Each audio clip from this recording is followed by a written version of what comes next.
नमस्कार दोस्तों। UP sub inspector से रिलेटेड जो आपको प्रमाण पत्र अपलोड करने में दिक्कतें आ रही थी, उसी के रिगार्डिंग एक नोटिस जारी किया है आयोग ने।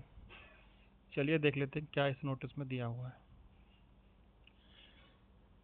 इस नोटिस में ये बताया गया है, अगर आपकी 10वीं और 12वीं की अंक तालिका और प्रमाण पत्र संबंधी अभिलेख पृथक पृथक नहीं है, यानी कि आपकी जो रिजल्ट है वो अंक तालिका है और जो आपके सनद है वो एक साथ है, तब तो आप दोनों कॉलमों में सेम ही उसी को अपलोड कर दीजिए। दोनों कॉलम में सेम ही।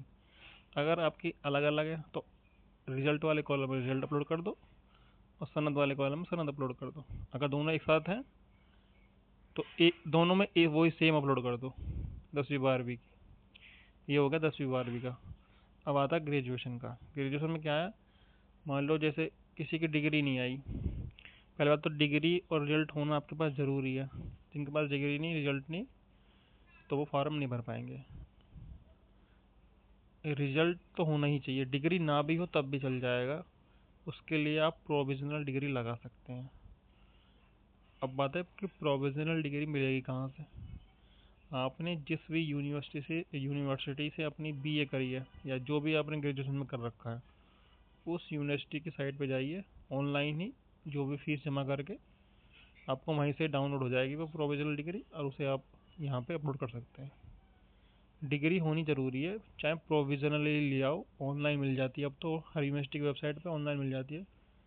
ऑनलाइन अपना जो रोल नंबर, एनरोलमेंट नंबर होता है आपको फाइनल ईयर का, वो डाल के थोड़ी मोड़ी फीस देनी पड़ती है, 200-250 रुपये, और वो ऑनलाइन ही डाउनलोड हो जाती है। अगर आपको ऑनलाइन नहीं हो पा रही तो आप यूनिवर्सिटी में जाकर भी ले सकते हैं उसे, प्रोविजनल डिग्री हो।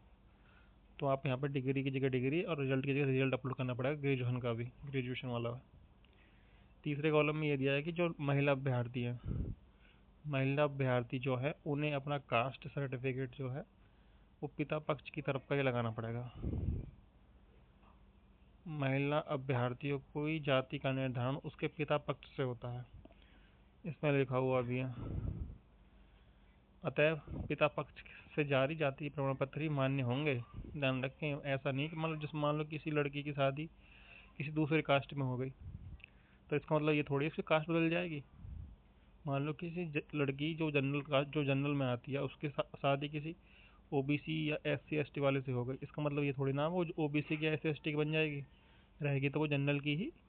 तो इसलिए उसकी जो जाति है वो पिता पक्ष की तरफ से ही लगेगी, पिता पक्ष वाली ही लगेगी, पति वाली नहीं लगेगी। अगर मान लो कोई पति ओबीसी या एससी एसटी का है, तो वो इसका मतलब ये नहीं कि वो भी लड़की भी ओबीसी या एससी एसटी पर आ गई है। वो जनरल की है तो जनरल में रहेगी, या ओबीसी की तो ओबीसी में रहेगी। इसलिए बोला गया कि जाति जो है पिता पक्ष की तरफ से ही लगेगी, पिता पक्ष वाली ही जाति लगेगी यहाँ पर। साफ साफ लिखा हुआ है इन लोगों ने। ठीक है दोस्तों, यही न्यूज़ थी। और हाँ, यहाँ अब तो अखबार में भी आ गया आज के में कि महिला अभ्यर्थी को देना होगा पिता पक्ष का जाति प्रमाण पत्र। ये भी लिख दिया हुआ है यहाँ पे कि 10वीं 12वीं की अंक तालिका व प्रमाण पत्र अलग तो दोनों वेबसाइट पर अपलोड करें। अगर एक साथ तो एक साथ ही कर दें, दोनों कॉलम में अपलोड, वही सेम मार्कशीट ही। जाति जो है लड़कियों की जो जिनकी शादी हो चुकी उनकी जाति पिता पक्ष की ही लगेगी। ध्यान रख रहे इस बात को, बनवा के रख लें अपना अभी से ही। ठीक है दोस्तों, धन्यवाद।